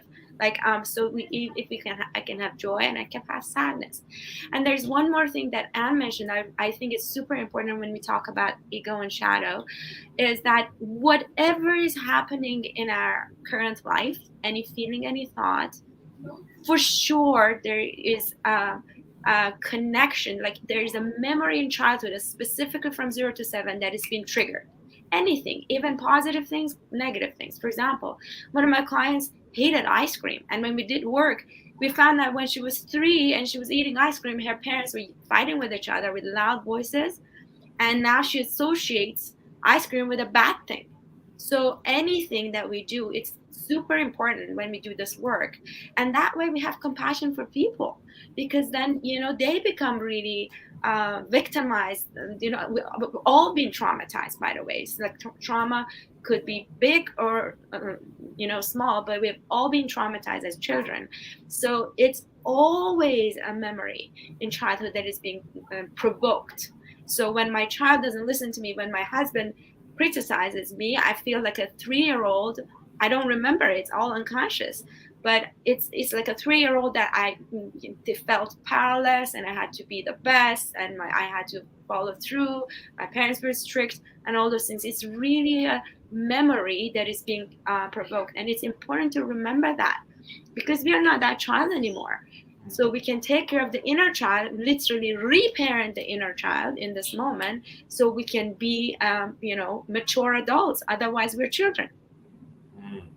I love that. Yeah, there's Can you mute me, Matthew? Oh, sure. Yeah. Sorry. It's good. No, there's so much beauty in what we're talking about, and it's interesting in the way that I purposefully phrased had this idea of the question come through, because also it answered a little bit of ego work in that too, because in order for us to understand, we have to soften the ego to be like, oh, I can grieve.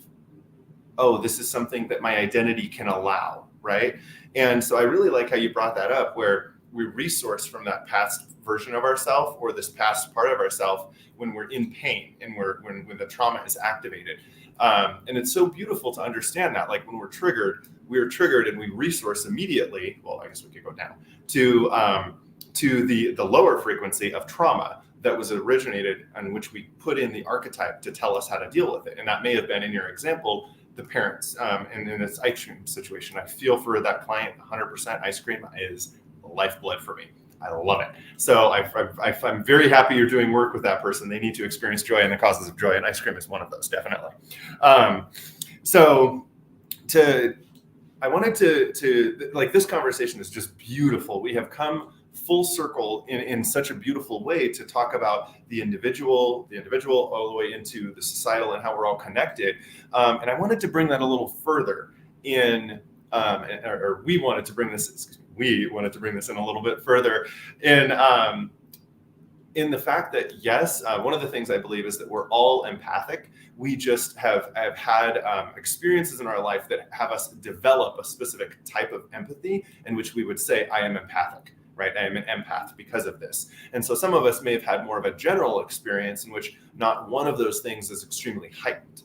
And so because of this, and I say this because if we talk about emotions and thoughts and how they're so moving around, it seems like grief, in a way, just to kind of wrap that area up, is not a personal experience. It is a communal experience. Yes, we feel it in the body, but in order for it to continue on and to have this completion, it has to be felt by other people as well in some interesting way. And that just might be that we're connecting, we're holding space for somebody, we're reliving, we're having compassion for somebody. And so it's this communal experience that we're talking about in there. And because of this communal understanding of like how the shadow, like your shadow triggers my shadow, and that's very beautiful, and how we can grow together, right? And so it almost is like shadow and ego work is also a communal experience. If we don't have anybody to reflect off of, we're not growing and expanding, right? And so that's why we're in society. Boom, we've manifested the world we're in today. Problem solved. Now we're done. So I wanted to talk about how grief can be an ongoing process that is not done specifically when it is in front of you. The suffering is in front of you. And so we're seeing this currently in the world right now, where there's a war being grudged up. We can see this when perhaps we have a loved one who's on a terminal illness, or we can even see this when we understand one of our loved ones or somebody we care about deeply is in some regards making life choices that are very disruptive to how we view who they are, and how our ego thinks the connection between us is. Like, wow, I can't believe this person is doing X, Y, and Z. I really wish they would wake up, right? There's that. And that's a grief that we're feeling because we're having this disconnect from what our ego is thinking reality is and what reality is being presented in front of us. And that is suffering, right? It's that discrepancy. And it comes in many forms. So I wanted to bring in this aspect and see if anybody wants to touch on, before we get into just talking about your beautiful offerings and wrapping this up, is since shadow and ego work is not really linear. We've talked about how it just kind of goes all over the place. Everybody grieves and has shadow work and does the ego work in their own ways. And so one formula may not work for another person, right? We have to go and have many different modalities to have this kind of encompassing. In addition to that, what about generational grief or generational shadow work, generational ego work? So what my great grandparents went through is epigenetically in my DNA from trauma and things. We know that as we experience certain things, it modifies our DNA, and then it produces or helps to produce the next generation of expanded beings so that we can continue to have a culture and survive and all these things. So we can talk about past lives. We can talk about even perhaps non-linear human lives that come in that we experience and things like that. Because some of us have experiences that are like, why do I, like, this didn't happen to me in childhood. This didn't do X, Y, and Z. How is this coming through for me and why? And so I wanted to see, just open that up and touch on those aspects of things. Yeah. And I love how we all understand what's going on. We all understand this question. I can see this. And I love how previously we're all nodding and just kind of going along. We're like, yes, this is exactly it. So yes, who would like to speak on to that? into the past, the generational or past life. Yes, go ahead, Lisa. I'll tap into that a little bit. And I think it's evident in the collective right now of wanting to, and maybe at an unconscious level, but how popular sites like Ancestry.com or any DNA testing is, people want to see, where am I from? What has been the journey of my ancestors? And that has skyrocketed. And so I do believe as a collective, we want to understand more of my story is their story is my story. And that is how we begin the healing process of having compassion and the empathy of understanding where our ancestors came from, what their journey was to help me get here today.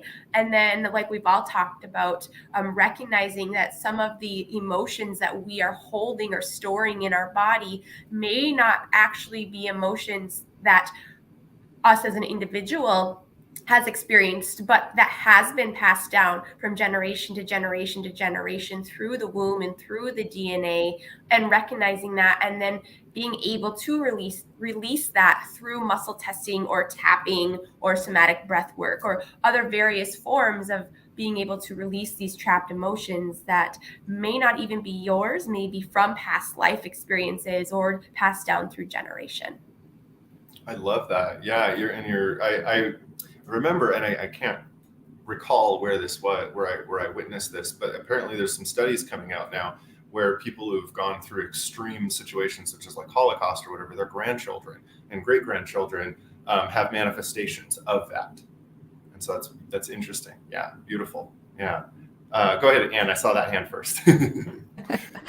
Thank you. So I have a really interesting story that kind of just follows on from what Lisa was saying. So, and I mentioned this before the group started, that just a couple of months ago through Ancestry, I found out about my birth father. He died in 2013, lived his whole life without knowing I existed at all. Happened to find a friend of his who sent me some of my father's writings. And I happened to read one of these 2-page writings about 2 weeks ago. And as we're doing this, the Ukraine war is in action. And it was right at the beginning of that. And I read this, and it was about how he went through the Blitz in Bristol, England in 1941, and how he lived through his house being bombed.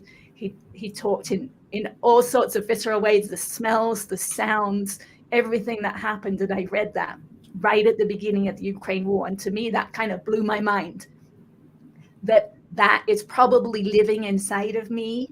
And I believe I want to take full responsibility for everything that's happening in my life, right? Either I can do that, or I can blame other people. I can blame my ancestors, or I can blame other people outside of me. But if I take full responsibility for that, then that history is living inside of me and is creating what I'm seeing on the outside. So even though it was his history, it's living inside of me, so I can work to release those emotions, like Lisa was saying. Whatever's happening, whatever I'm seeing, if I believe, if I'm angry with what I'm seeing, but I'm also seeing other people grieving, then that's my take on it, and I can let go of how I feel about the people grieving, right? It always comes back to me, and I can always do something about it. That's my belief. Let's do Dr. Arayeh and then Sarah. Yeah. Sure. So this generational pain is actually proven, right? I think there's a research. The mouse, they showed an apple something, and they made a huge noise, and the rat or the mouse got scared, and then the mouse got pregnant later. Not then, she wasn't pregnant at that time. Got pregnant later, and the baby mouse was actually afraid of the apple. So it really moves through the DNA. And also past lives, well, depending on people's beliefs, I really highly recommend the book Journey of Soul. That will brought so much light about this for me. But whatever it is, in a quantum level, we accept all this package, okay, generational pain, childhood trauma, past life pain, or whatever it is. there is a package that is this is the law of cause and effect in Buddhism, right? So there are these causes, and the effect is this moment, and I'm living this effect of these past causes, right? So here's the thing. I know it's so complicated to have all these karma from the past, childhood, whatever you want to say, but the simplest way to dry off the karma seeds is to come to this moment and have the intention to release it. So this world is a world of intention. So when I do my routine in the morning, I release all these fears, jealousy, anger, need to control, the need to prove myself. I release them. I put the intention to release them across all time, spaces, and dimensions. So that intention by itself, because I'm in this moment and I'm drawing, that's why mindfulness is brilliant, because it dries off the karma seeds. How does it work? We have a very limited working memory. Okay, if I pay full attention to the sensation of the water on my hands when I'm washing the dishes, or the sound of the birds when I'm walking, then the working memory is fully depleted. It's devoted to that present moment, the current moment experience. Therefore, it doesn't have any resources left to go back to these thoughts and all those causes from before. That's how we anchor ourselves to this moment, and also feeling the feelings as well, because I'm in the moment. When I'm feeling the feeling, I'm in the moment. So that's how we dry off these karma seeds. So it's all about intention and really moment to moment practice and the discipline that we should have. And we can achieve enlightenment in this lifetime even. It is possible. We can achieve that enlightenment. I know it's such a huge, oh my God, past life, childhood, this and that. But if we practice, it is possible. You can. Sarah. Yeah. Oh, yeah. Thank you. Somebody correct me if I'm wrong. My understanding is that science is showing that generational trauma can actually be identified up to 7 generations back, but we believe that it could even be 21. So if you think about the ripple effect of that, that's absolutely huge. So I just wanted to sort of put that into context. There's a really interesting program that Gwyneth Paltrow did on Netflix, and there's one particular episode that looks at generational trauma. I don't know whether anybody else has seen that, where they actually bring in people to act as the person's mother or grandparent or whatever, and they don't necessarily know what's happened in their past, but it's really fascinating. So I encourage people to seek that out and watch that. And I've personally done lots of past life regressions. And if somebody had said to me 20 years ago, 25 years ago, you're going to do past life regressions, I would have been like, what a load of rubbish. I don't believe in any of that. But the things that came through for me personally were life-changing. It's almost like in that moment, something healed within myself, because I was able to bring some level of understanding that I just would never probably have been able to understand if I'd just gone through some of the other therapies and techniques that are available to us on a sort of more human level, if you want to call it like that. So I really encourage people, if you're curious about past life regression, to experiment with that, to dive in. You really lose a sense of all time. I've done a session where I was there for 4 hours, and you feel like you're there for 15 minutes. And then you listen back to the recording and it's like, whoa, that is just mind-blowing. So if there's anybody listening and you're curious about it, I think it's come to you for a reason, and find somebody you trust and see what comes up for you. I love that. Oh my goodness. This can continue to go on. And of course we have our next episode in 2 weeks. And we want to talk about all these offerings that these beautiful people have had, because all of this wisdom is coming through. And I wanted to leave before I mute myself with something that we haven't touched on yet. And we've talked about how emotions are energy and all these things, and then thoughts are energy and all these things. And so when the body is a perceptive organ, creates those emotions, it's doing that because it's seeing and perceiving the outside world, and then it creates chemicals inside. And those chemicals turn into thoughts, and those thoughts turn into emotions, and then we go into this loop and all these things. So it's interesting, as we say, we're releasing these things. So we're changing the physiology of our body and how it operates when we're doing these releases and changing who we are. And so for the ego, one of the biggest things I want to give every ego permission to do is change. Because as we shift and as we move, as we grow, we are not the same person we were even a moment ago. We are changing. And it's hard sometimes for the ego to understand that discrepancy of time, specifically because a lot of times the ego likes to experience the outside of time. And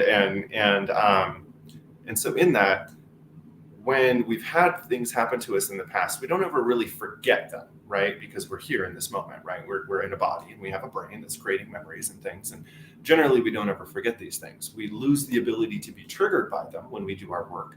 But as we grow and as we change, as we grow and as we change, it's very comfortable to know that just because something has happened to me doesn't mean it defines who I am, and that I can show up as somebody different in every new moment. So I wanted to just leave us with that and turn it over to Julie. Thank you so much, everybody. This has just been so amazing. Oh my goodness. I would like to thank everyone for being here and sharing your input, your wisdom, your experiences with not just me and Matthew, but the audience, the viewers, the listeners that will be taking what you've given them and incorporating this into their lives, and them taking responsibility in their lives to make an impact and, from self to that society to that generation. So thank you very much. So right now, I'd like each one of you to share how people can get a hold of you if they feel connected to you, to work with you, anything that you might be offering to the viewers or the listeners.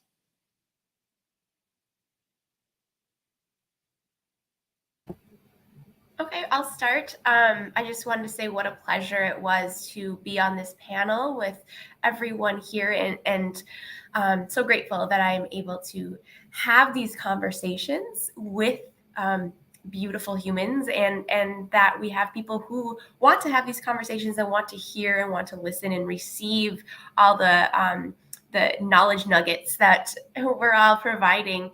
And if people resonate with my energy and want to connect with me, my website is aninfinitelove.com, or my email is lisa@aninfinitelove.com. And that is also where you can connect to my Instagram account. I'm pretty active on Instagram.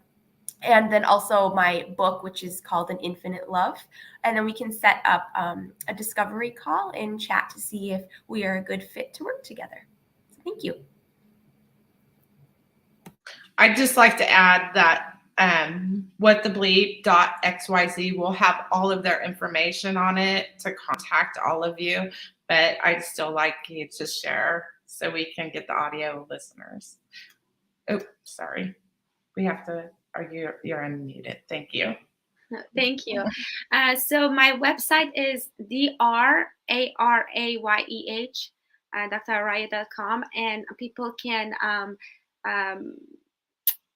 download my Art of Living in Joy map, which is kind of a summary of my book that is going to come hopefully in a month or two. It's called The Art of Living in Joy, which I go through 5 steps. I talked about some of them here.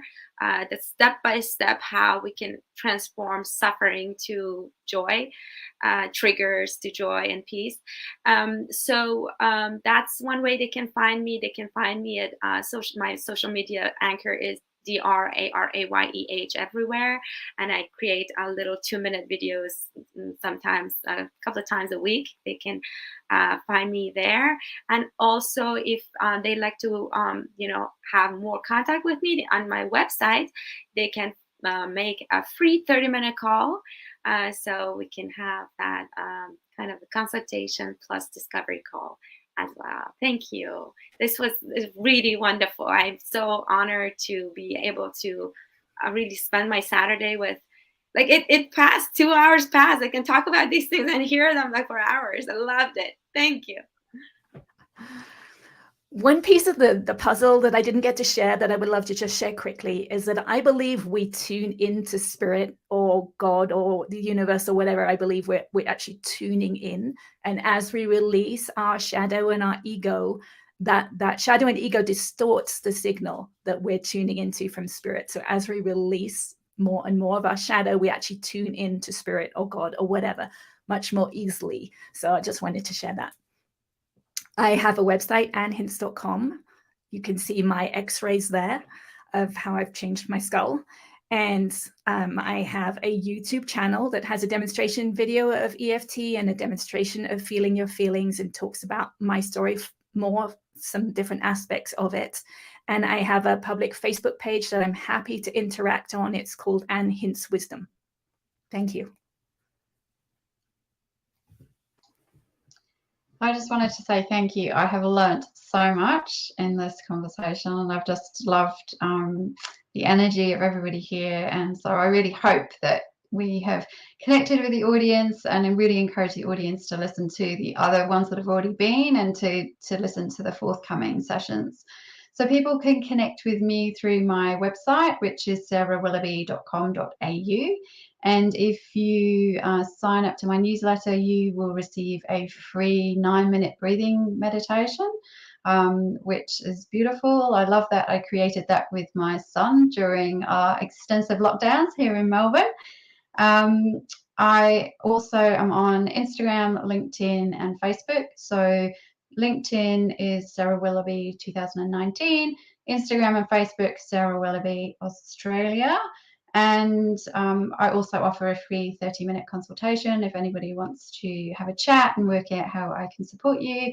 And I encourage you to look out for my forthcoming book, which is called Infertility Saved My Life, Healing PCOS from the Inside Out. So that's coming out in the next couple of months and will be, hopefully, fingers crossed, in global bookstores around the world on the 6th of December. So very exciting. Thank you, everyone. I want to thank our viewers, our panelists. I want to thank Matthew and our future listeners. Our next episode, you know, after working with this ego and shadow stuff, then you get enlightened. So the next will be on April 2nd, and it will be What the Bleep is Enlightenment. So hope everyone tunes in. And again, thank you, everyone. Have a great day and a great weekend and a great life. You're all beautiful. Thank you. Thank you again, everybody. Goodbye and namaste until later. Well, namaste, yeah.